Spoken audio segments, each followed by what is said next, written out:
And we back, y'all, with another reflection on the Daily Vedantic.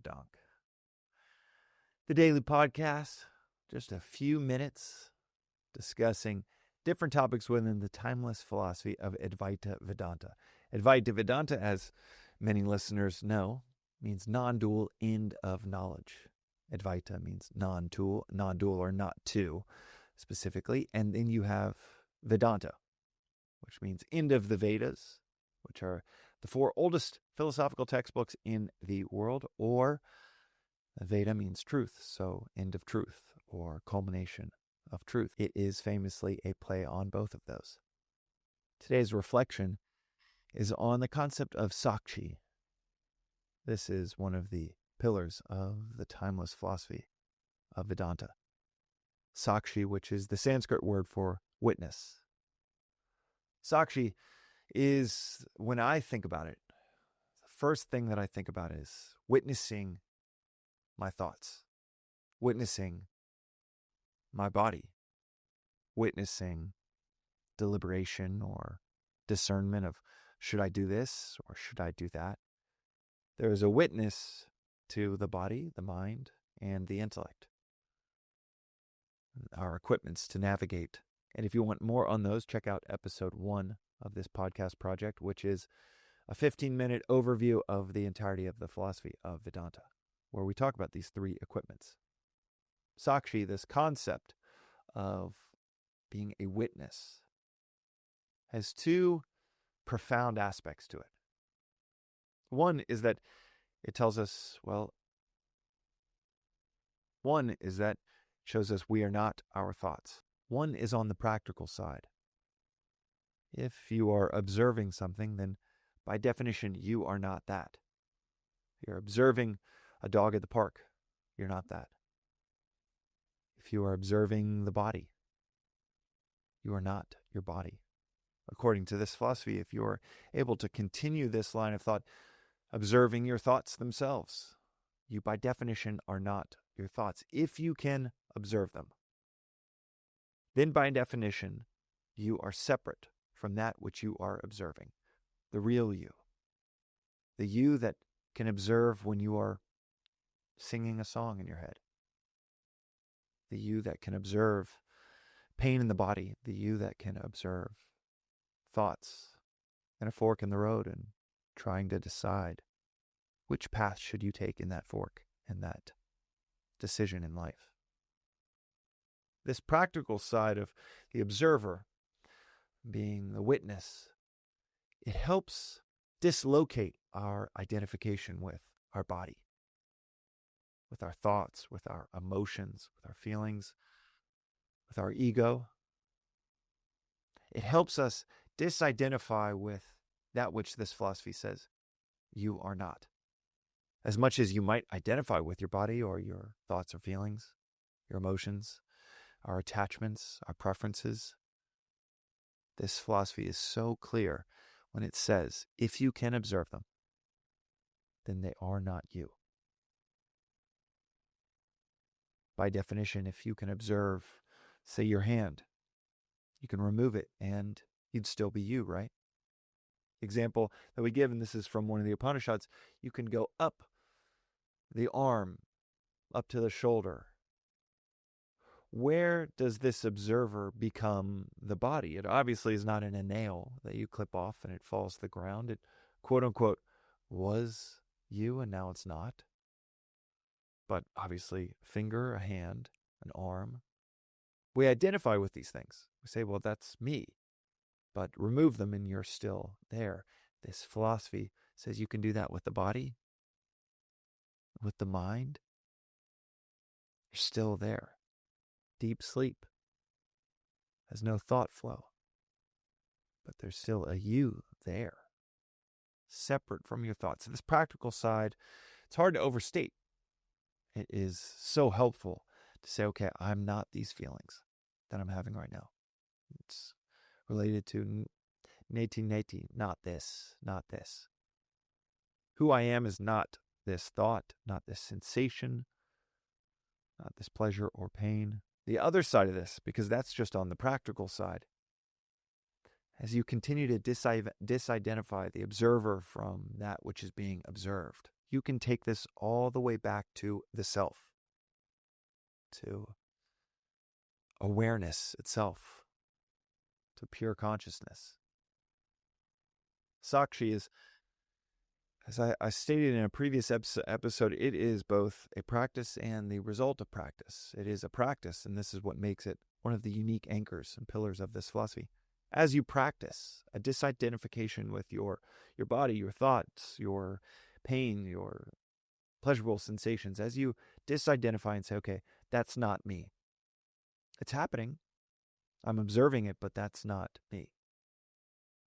As you cultivate this sense of witnessing anger arise, and having some elbow room between that anger that arises and say, oh, that's my old friend anger that is coming back for a visit.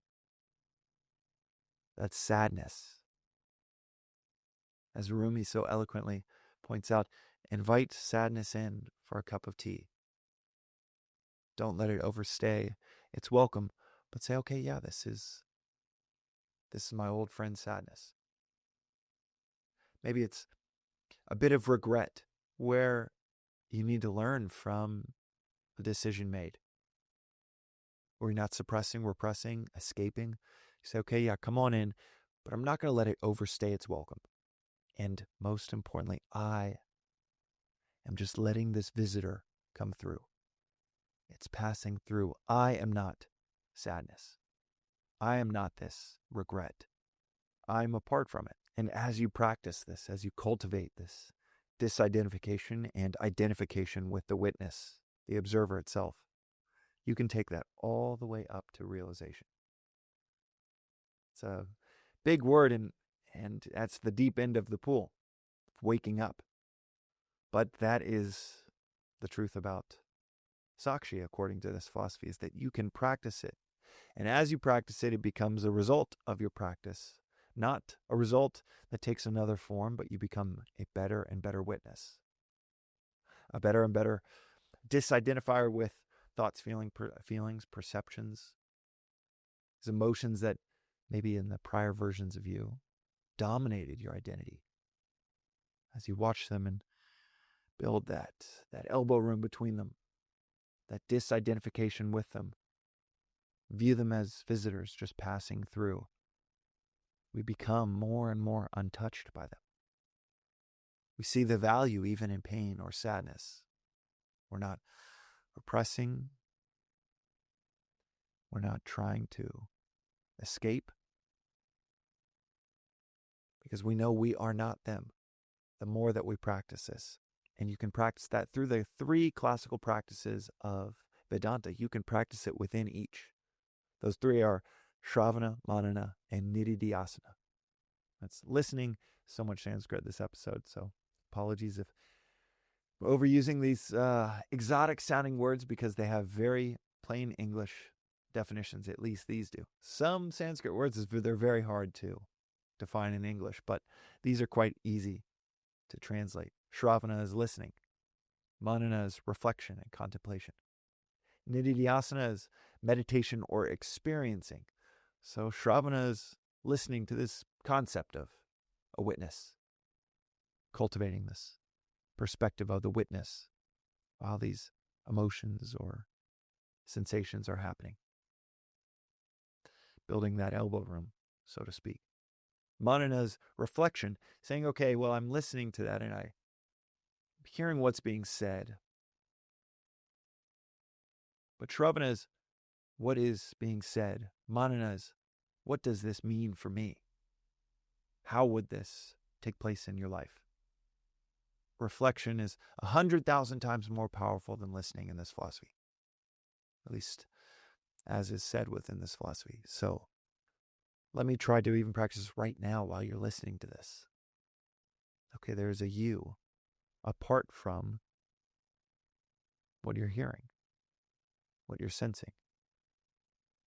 There is a you that's apart from maybe an emotion you felt minutes ago or hours ago, an emotion you felt days ago,